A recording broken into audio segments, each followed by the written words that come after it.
운영 피해자들에 대해서는 사기 피해자들에 대해서는 일체 변론을 하거나 관여한 사실이 없습니다. 후보자가 영향력을 미칠 필요도 없었고 지금 객관적 내용으로도 영향을 받지 않은 것으로 보입니다. 맞지요? 그렇습니다. 저는 좀 부끄럽습니다만 자녀들의 교육, 취업에 대해서 별로 관심을 많이 기울이지 못했습니다. 검사로 재직하는 동안 정치 중립성과 관련된 논란은 한 번도 없었다고 생각하고요.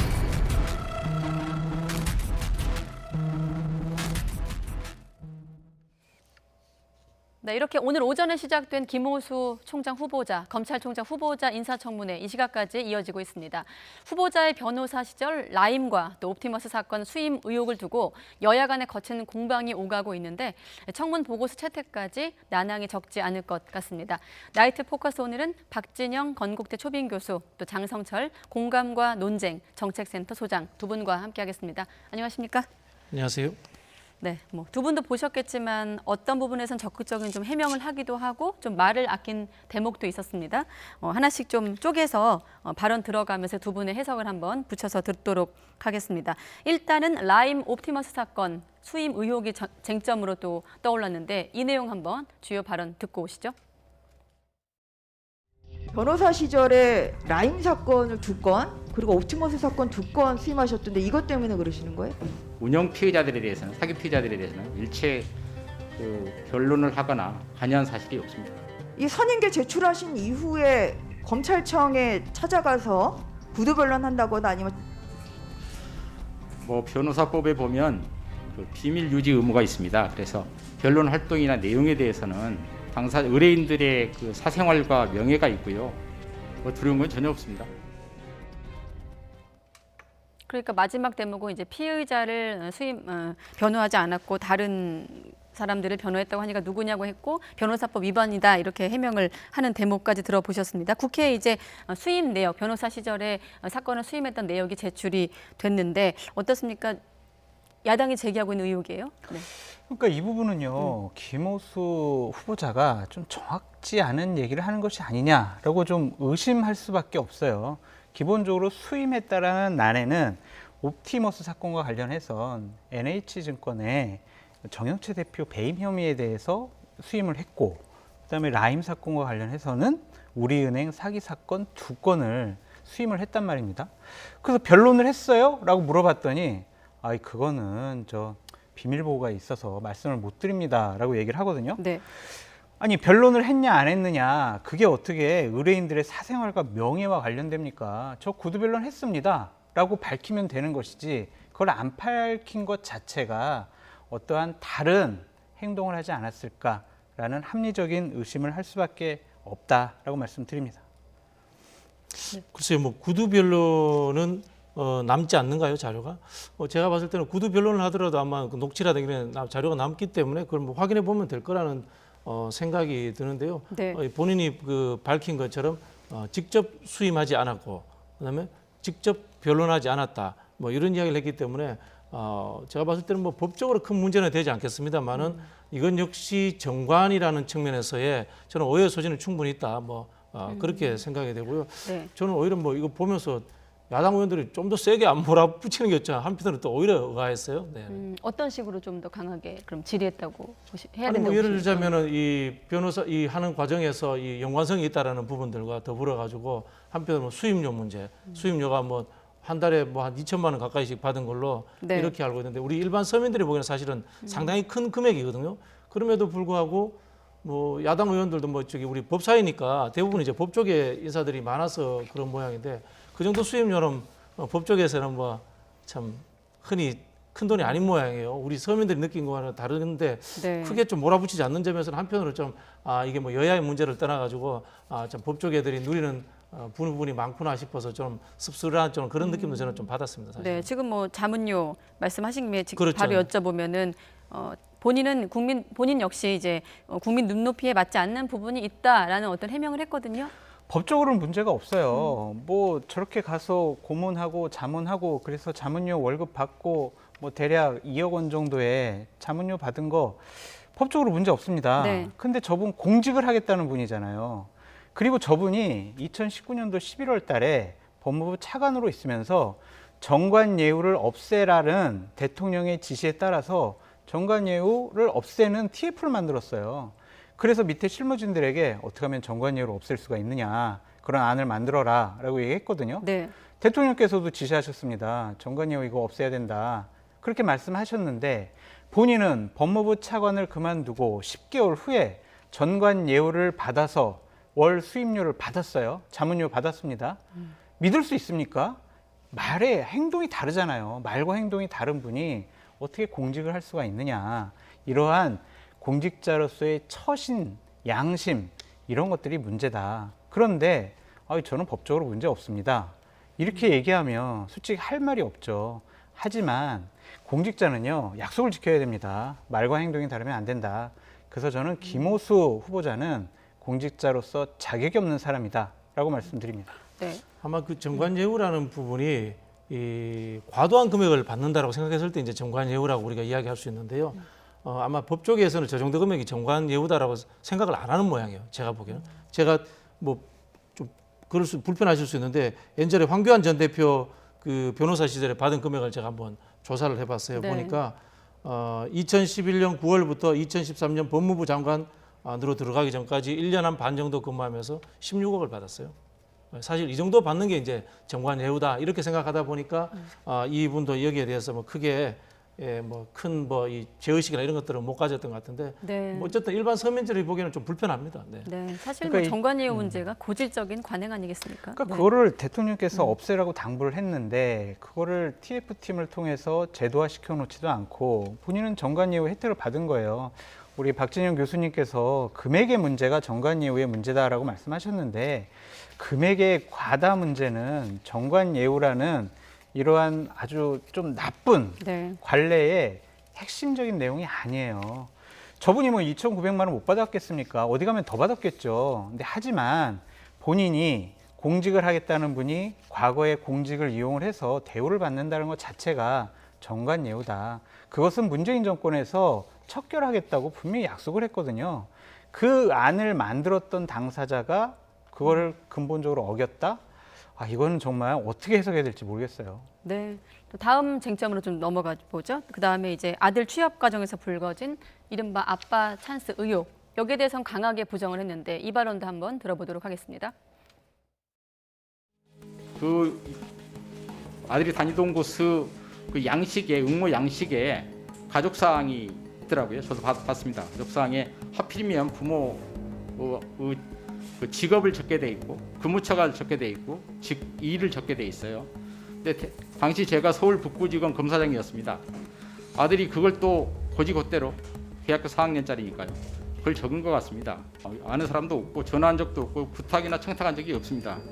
그리고 아들의 그 취업이나 그 학업에 대해서 참 저는 무관심한 아빠입니다. 그러니까 무관심한 아빠라고 이제 해명 마지막 부분 했습니다만 그 내용은 이제 그 양식 의무 양식에 가족 사항이 있었고 거기에 부모 직업을 적는 난이 있었다는 해명이에요. 네. 그 뭐 이제 부모 직업 난이 적는 난이 있었으니까 적었다 이렇게 이야기하는데 다른 언론에 좀 제가 나온 것을 좀 확인을 해보니까요. 그 당시 이제 뽑는 인원이 3명인데 4명이 지원했다고 하더라고요. 네. 그런 부분들로 본다면은 뭐 이 부분이 그 과연 특혜가 있었겠느냐 하는 부분에 대해서는 저는 뭐 크게 개의치 않았을 것이다 이렇게 생각이 듭니다. 이 부분은 특히 이제 공직자들 같은 경우 가장 드러나는 부분들이 자녀의 취업 문제는 절차를 확인하면 바로 드러나기 때문에 저는 뭐 여기는 큰 의혹이 없을 것이다 이렇게 생각이 듭니다. 그럼 만약에 부모 직업란을 쓰는 걸 미리 알았더라면 쓰지 말라고 했어야 되는 건가요? 근데 지금 드는 생각인데. 그 이 정권 들어와서요. 그 뭐 입사 지원서에 아버지 뭐 직업 뭐 이런 것들을 다 안 쓰게 바꿨어요, 형식을.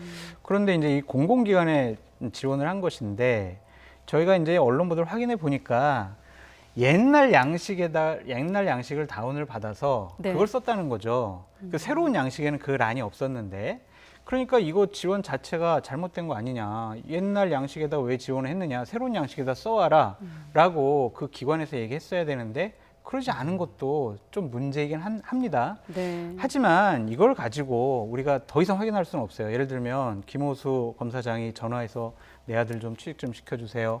뭐 이런 건 아니라고 본인이 해명을 하고 더 네. 이상의 증거가 없으니 이거를 우리가 또 부정청탁이다, 아빠 찬스다 이런 식으로 공격하는 것도 무리가 있지만 그래도 검사장 그다음에 차관 했던 분 아닙니까? 네. 아들 문제와 관련해서도 저렇게 나는 관심이 없었어요 라고 그냥 변명하는 것보다는 제가 가족들을 좀 잘 보살피지 못해 죄송합니다 라는 차원의 해명이 옳지 않았을까라는 생각이 듭니다. 알겠습니다. 근데 뭐 저 정도 같으면 쓰려면은 그냥 공무원 이렇게 써야죠. 사실은. 어떻게 보면 이번 기회에 좀 그런 부분에 대해서 좀 국민들 눈높이가 좀 높아졌다는 부분도 좀 함께 확인되지 않았나 이런 생각이 듭니다. 그리고 또 한 가지 이번 청문회에서 뭐 직접 세보진 않았지만 김호수 이름보다 김학의 전 차관 이름도 더 나오지 않았을까 이런 생각이 들 정도로 도마 위에 올랐습니다만은 이 대목과 관련해서 여야가 격론을 벌이지는 않은 것 같아요. 그러니까 이 부분과 관련해서도 김호수 후보자가 죄송합니다. 지금 뭐 수사 중이고 재판 중이라서 제가 더 이상 어떤 말씀을 드릴 수 없습니다 라고 얘기를 하니까 더 이상 야당으로서도 어떻게 추궁할 수 있는 방법이 없어요. 이거는 오늘 한 언론 보도에서 김학의 불법 출금 이 사건과 관련해서 불법 출금을 승인해 준 사람이 김호수 당시에 차관이 아니었느냐라는 의혹을 제기한 거거든요. 네. 근데 본인이 아니라고 하고 또한 다른 어떠한 본인이라는 다른 증거가 없으니 이 부분과 관련해서도 야당으로서는 좀 답답하게 물어봤다라고 말씀드립니다. 네. 그래서 이제 본인이 이제 서면 조사를 최근에 받았지 않습니까? 실제로 그 이런 뭐 절차적인 문제와 그다음에 이 김학이라는 그 차관의 또 이 접대 비리 의혹 이런 것들이 겹쳐 있기 때문에 네. 함부로 이야기하기는 뭐 쉽지 않았을 것이다 이런 생각이 들고요. 저는 뭐 자꾸 그 말씀 드릴 수밖에 없는데요. 그 우리 법사위에 야당의 검찰 출신들 맹장들 있습니다. 김도우 의원이나 유상범 의원 오늘 왜 맹활약 안 하셨는지 저는 한편으로 보면 여야의 문제가 아니고 검찰이라는 동료의식이 있지 않았나 뭐 이런 생각이 저는 한편으로 또 들기도 했습니다. 네. 근데 앵커님 제가 한 가지 네. 좀 말씀드리고 싶은 게 뭐냐면 이 문재인 정권의 사법을 담당하고 있는 담당자들이 여러 불미스러운 일들에 엮여 있고 지금 거의 사법적인 조치를 당하고 있어요. 오늘 박범계 법무부 장관도 재판에 출석했습니다. 그리고 법무부 패스트트랙 관련 그렇죠. 말씀하시는 거죠? 예. 법무부 차관은 지금 피의자예요. 택시 기사를 폭행한 혐의로 검찰에서 수사받고 있습니다. 이성현 서울중앙지검장은요 지금 기소됐어요. 서울중앙지검장이 서울중앙지검 검사로부터 기소를 당했습니다. 네. 그리고 이제 김호수 우리 검찰총장까지 검찰총장에 임명이 되면 이 중요한 라인에 있는 분들이 다 재판받거나 기소당했거나 피의자예요. 이게 국민들 눈에 어떻게 보일까요? 이게 맞습니까? 꼭 이런 분들을 임명을 해야 됩니까? 이런 부분에 대해서 정말 문재인 정권은 다시 한번 반성해야 이건 제가 된다. 변명을 한번 해야 되겠는데요. 네. 이 부분을 이야기하면 역으로 이런 이야기를 할 수가 있습니다. 전 정부에서 김학의 차관처럼 무리를 일으킨 사람에 대해서는 전혀 언론에 제대로 다뤄주지도 않고 수사도 제대로 안 됐습니다. 그럼 언론 탓입니까? 아니 언론 탓이 아니라요. 그럼 실제로 뭐냐면 과거에는 이런 일이 없었겠습니까? 우리가 짐작을 해보자면 더한 일도 있었지 않습니까? 김학의 차관 사건이 사실이라면 그건 엄청나게 더한 사건입니다. 그렇지 않습니까? 그죠? 그런 것들도 대충 무마에 대해서 지나왔단 말입니다. 한편으로 보면 이런 상황들이 검찰이 개혁되어 가는 상황이고 성역이 무너지는 상황이다라는 또 다른 해석도 가능할 수 있기 때문에 그것을 일방적으로 볼 수만은 없다는 거예요. 우리는 과거에 이제 검사 동일체 원칙에 의해서 검사 사회라는 것을 모두가 명령 체계로서 움직이고 그것은 절대 밖으로 드러내지 않으면 안 된다라는 엄숙주의에 빠져 있던 거예요. 관료 사회가 한편으로 변하는 측면도 있다라는 것을 제가 이제 말씀을 드린 거예요. 그런데 택시 기사를 폭행한 혐의를 받고 있고 조사를 받는 분이 아직까지도 법무부 차관에 있어요. 그러면 국민들한테 택시기사 폭행은 안 됩니다. 이런 얘기를 어떻게 해요? 이거는요 정권의 도덕적인 문제예요. 그건 이제 수사를 해봐야 되는 문제이기 때문에 아직도 남아있는 무죄 문제죠. 추정의 원칙을 얘기하지 마시고요. 후보자 청문회이기 때문에 여기에 좀 네. 집중하면 어떨까 이런 생각이 들고 또 한 가지 쟁점은 이제 워낙 그 후보자에 올랐을 때부터 정치적 중립성 논란이 있었기 때문에 본인도 좀 이 부분에 대해서는 강하게 해명을 했거든요. 관련된 또 발언 듣고 오시죠. 후보자가 승진하고 검찰에서 고위직을 맡았던 것은 우리 정부뿐만 아니라 박근혜 정부에서도 대검 요직에 이렇게 두루 거친 것으로 보이는데 그렇지 않습니까? 그렇습니다. 제가 검사로 재직하는 동안 정치적 중립성과 관련된 논란은 저는 한 번도 없었다고 생각하고요. 모든 검사들이 선호하는 중앙지검 특수일부장을 소위 이전 정부에서 역임을 했고요. 검사장 승진 다 바라지 않습니까? 검사장 승진을 이전 정부에서 했습니다. 그러니까 이전 정부에서 승진한 점을 좀 내세우면서 정치적으로 중립적이다라고 본인이 해명을 한 거예요. 그렇죠. 뭐 이 정부에서 3명의 법무부 장관과 일했다. 이것만으로 중립적이지 않다라고 이야기하는 것은 좀 문제가 있다는 생각이 들고요. 친정부 인사라서 안 된다. 그럼 반정부 인사를 그럼 검찰총장이 임명합니까? 뭐 그럴 수는 없지 않습니까? 실제로 근데 이게 우리가 한편으로 보면은 충돌하는 지점이 존재할 수밖에 없습니다. 네. 그것이 왜냐면요. 검찰총장이라는 게 우리 검찰법에 의해서 정치적 중립을 명시하고 있지만은 한편으로 보면 대통령이 임명하는 자리이기 때문에 네. 대통령의 정책 방향과 완전히 다른 사람이 되는 것도 또 문제가 될 수 있는 거지 않습니까? 이런 부분에서는 저는 이것이 검찰개혁의 한편으로의 과제로서 지속적으로 남아야 되지 않는가 뭐 이렇게 생각을 해보고요. 이런 식으로 검찰총장 문제를 물고 늘어지면은 전직이었던 우리 윤석열 총장 이야기를 하지 않을 수가 없습니다. 검찰총장으로 있던 시절에서의 정치적 발언의 문제, 실제로 뭐 여당이 비판받아도 마땅합니다만 그분을 임명했을 때의 정치적 중립에 대한 비판의 문제 이런 것들까지도 존재했기 때문에 저는 이 김호수 저는 뭐 변호할 생각은 없습니다만은 김호수 청장 후보에 대해서는 좀 과하게 이렇게 할 필요가 없다라고 이렇게 생각이 듭니다. 그러니까 기본적으로 만약에 정치적인 중립성 문제가 없다면 네. 최재형 감사원장이 청와대에서 감사위원으로 추천을 했을 때 아니 저희들은 좀 정치적으로 중립적이고 독립적인 분, 편향되지 않은 분을 감사위원으로 모시려고 노력하고 있습니다라고 하면서 거절했잖아요. 네. 최재형 감사원장이 왜 저런 얘기를 했을까요? 다른 분들은 이분의 정치적인 중립성에 대해서 의심하는 겁니다. 저는 2009년의 김호수와 2019년의 김호수는 다르다라고 말씀드려요. 2009년도에 김호수 검사는요. 서울중앙지검 특수일부장을 하면서 당시 이명박 대통령의 사돈 기업이었던 효성을 수사를 합니다. 그래서 대략 6개월 만에 서울중앙지검에서 지방으로 좌천당해요. 그렇게 강골 검사였거든요. 근데 2019년도에 법무부 차관 등을 하면서 여러 가지 중립성 위반에 휘말리게 됩니다. 앞으로 검찰총장이 될 겁니다. 그러면은 정권을 향한 수사를 본인이 어떻게 의지를 갖고 계속 수사를 하게 보장을 하고 독립적으로 수사하도록 보호해 줄 수가 있는지 그것을 우리가 봐야 될 것 같은데 이번에 분명히 약속했습니다. 자기는 정치적인 중립, 독립 이걸 갖고 검찰총장직을 수행하겠다라고 약속한 만큼 그것은 저희가 꼭 지켜봐야 된다라고 말씀드려요. 네. 근데 언론이나 이야기하는 이 최재형 감사원장이 중립 판결사입니까? 심판관도 아니지 않습니까? 그런 부분에는 동의할 수가 없습니다. 저는. 감사원장이요. 원장이 임명하게 되잖아요. 감사원장은 그러면은 정치적 중립 그 판결하는 사람이 아니지 않습니까? 감사원장도 중립적이지 않을 수도 있는 겁니다. 그런 부분에서 언론이라든가 우리가 평론을 하면서 최재형 그 감사원장의 예를 들어 가지고 누군가를 거기에 대해서 판결을 내린다는 것은 문제가 있다고 봅니다. 감사원장이 그런 판단을 했다라는 것은 당연히 존중받아야 되죠. 그분이 감사원장직을 하게 되는 근본적인 이유가 정치적으로 독립적이고 중립적이고 제대로 감사원장직을 수행할 수 있다라고 해서 이 정권에서 임명했잖아요. 그러니까 그분의 제가 판단을 말씀드린 믿지 게 못하겠다는 것은 감사위원으로서의 어불성설이에요. 중립성과 네. 수사를 하는 검찰로서의 중립성은 다른 부분이 존재하는 겁니다. 어떻게 달라요? 여기까지만 들을게요. 네. 아니 거기 그 대목까지만 듣겠습니다. 아니 감사와 수사는 당연히 다르죠. 네, 알겠습니다. 권력을 행사하는 일단은 방식도 다르고. 감사위원을 제청하는 것을 반대하는 것에 대해서 그 의견을 존중해야 되는 말씀이시고 감사원장 개인의 의견일 수도 있다. 그렇죠. 여기까지 네, 듣고 또 넘어가도록 그럼 하겠습니다. 대통령이 하시면 대통령 개인 의견입니까? 그런 식으로 자꾸 물타기나 확대 해석을 하면요.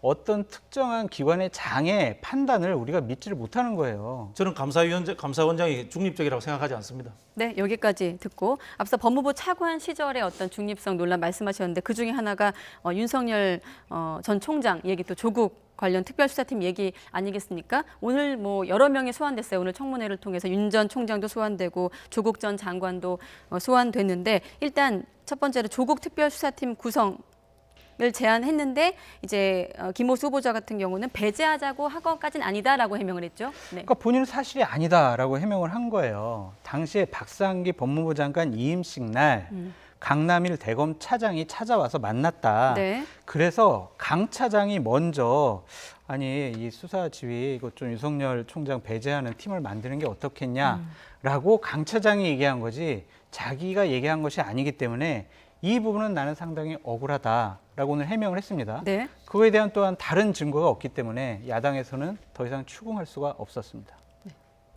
추궁할 수가 없었는 게 추궁 안 하는 것 같더라고요. 제가 오늘 계속 느낀 건데 같은 검찰이라서 네. 저는 뭐 그렇게 느꼈고요.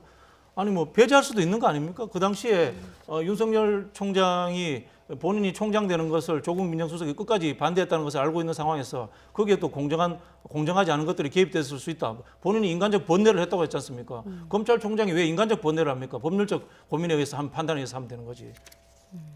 그러니까 후보자는 그 당시에 이제 총장을 빼자고 하지 않았지만 교수님께서는 그럴 수도 있다라고 아니 뺄 수도 있는 문제라고 생각합니다. 예, 알겠습니다. 자, 이 부분까지만 얘기하고 넘어가야 될 것 같습니다. 할 얘기가 많기 때문에 어쨌든 법이 정한 채택 시한은 오늘까지인데 채택 전망은 어떻게 짧게 예상하십니까? 채택 인사청문회 경과 보고서는 여야 합의로 채택이 안 될 거예요. 야당은 반대할 것이고 네. 여당이 단독 채택을 하거나 아니면 채택 없이 대통령께서는 임명하실 거로 생각이 됩니다. 네. 여태까지 이 정권이 계속 그래왔어요. 교수님 어떻게 보세요? 뭐 야당이 세게 반대를 하지 않잖아요. 뭐 야당에 지금 맹장들이 대충 팔짱 끼고 앉아 있는데 그냥 이제 뭐 청문회 보고서를 채택하지는 않더라도 큰 반대도 없이 대충 넘어가자 뭐 이런 분위기인 것 같아요. 제가. 네, 알겠습니다.